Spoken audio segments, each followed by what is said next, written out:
இன்னைக்கு ஆன்லைன்ல வியாபாரம் பண்றது வந்து தமிழவங்களை பார்த்தீங்கன்னா ரொம்ப குறைவான ஆளு தான். அதுவும் இப்போ குழுக்கள்னு சொல்லி போய்கிட்டு இருக்குல்ல, ஒரு 6 பேர் 7 பேர் தான் அந்த குழுக்கள்னு சொல்லி கொஞ்சம் வேகமா போய்கிட்டு இருக்கு.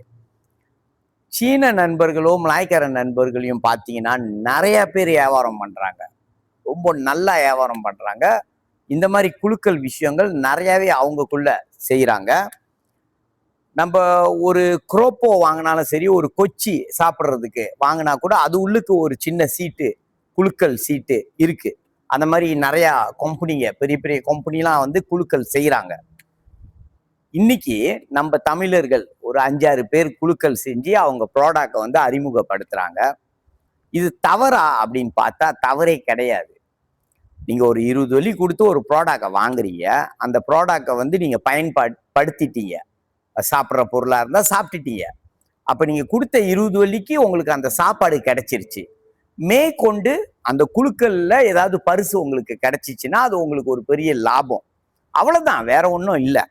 அவங்க குழுக்கள் செய்யறதுனால நீங்க ப்ராடக்டை வாங்குறீங்க. ஒருவேளை நமக்கு இந்த ப்ராடக்ட் மூலியமா ஏதாவது அவங்க ஒரு காடி சொல்றாங்க, இன்னைக்கு நிலைமைக்கு அந்த காடி நமக்கு கிடைக்குமா அப்படின்னு நினைச்சு நம்ம அந்த பொருளை வாங்குறோம். நமக்கு அந்த பொருளை வாங்கின காசுக்கு அந்த பொருளை வந்து நம்ம பாய்ச்சிட்டோம். அந்த காடி கிடைச்சிச்சுன்னா, இல்ல ஒரு மோட்டர் கிடைச்சிச்சுன்னா, இல்ல ஒரு 1000 வெள்ளி கிடைச்சிச்சுன்னா அது நமக்கு லாபம் தானே. ஒரு தமிழர்கள் தானே முன்னுக்கு வராங்க. அந்த ப்ராடக்டை விற்கிறது தமிழவங்க தான், அவங்க கொடுக்கறதும் தமிழவங்களுக்கு தான். அவங்க சம்பாதிக்கிறதுல ஒரு பகுதி தமிழவங்களுக்கு கொடுக்குறாங்க.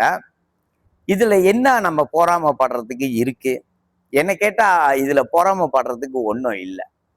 ஏன்னா மற்ற இனத்துக்காரவங்க வந்து நிறைய பேர் இதை செய்யறாங்க, நிறைய வியாபாரம் பண்றாங்க, அவங்களே அப்படியே ஸ்மூத்தா வியாபாரம் பண்ணிக்கிட்டு இருக்காங்க. நம்ம ஆளுங்க ஒரு 4-5 பேர் தானே பண்றாங்க, பண்ணிட்டு போட்டுமே. உங்களுக்கு பிடிச்சிருந்துச்சுன்னா அவங்க எப்படி பண்றாங்கன்னு பாருங்க, அதை போல உங்களை நீங்க வளர்த்துக்க பாருங்க. நீங்களும் நாளைக்கு ஏதாவது ப்ராடக்ட் ஆன்லைன்ல கொண்டாந்து வித்து நீங்களும் ஒரு குழுக்கள் செஞ்சு உங்க வாழ்க்கையை முன்னேற்றிக்கிங்க.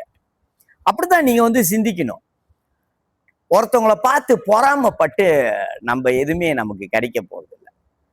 ஒருத்தவங்களை பார்த்து அவங்க எப்படி வாழ்றாங்கன்னு பாருங்க, அவங்கள போல நீங்களும் வாழ்றதுக்கு கத்துக்குங்க, ரொம்ப சிறப்பா இருக்குமே. இன்னைக்கு ரொம்ப பேரு இந்த தமிழவங்க வியாபாரம் பண்ணாலே அந்த தமிழவங்க தான், ஏன் அப்படி செஞ்சுட்ட, அப்படி செஞ்சுட்டா, அப்படி செஞ்சுட்ட, இப்படி செஞ்சுட்ட, ஏன் ஏன் ஒன்றும் இல்லையே. அது தமிழவங்க தானே, அவங்க தானே.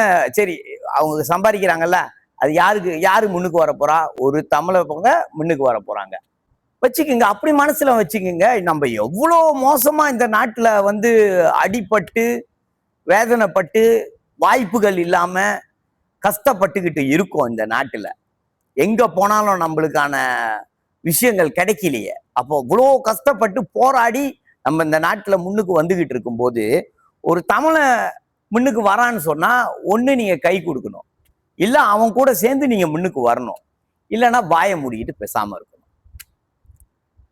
இவ்வளவுதான் நம்ம வேலை. சிந்திப்போம், செயல்படுவோம்.